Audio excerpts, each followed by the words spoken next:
Mali Marko. Halo, dobar dan, ovde Marko. Da li kod vas mogu da kupim WC šolju? Naravno da možete. Znate o čemu se radi? Ja sam hteo da napravim muzičku šolju, kad pustite vodu da se čuje melodija. Uzeo sam tranzistor koji sam hteo da zalepim za WC šolju, da se čuje, i upao mi u WC šolju. I sad mi se WC šolja zapušila i ja hoću da kupim neku koja već svira. Ma tako ne. Možda vi da napravite ručno? Pa zovi majstora, evo, sad ću ti prebatim kod majstora, pa vidi s njim da li može.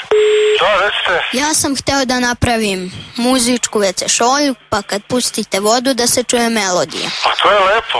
To je veoma lepo, pa to je prosto napraviti, to nije nikakav problem. A meni je upao tranzistor u WC šolju. Kako? Meni je tranzistor upao u WC šolju. Onda ćete ga morati vi zameniti, znači kad pustite vodu vi morate da pevate onda.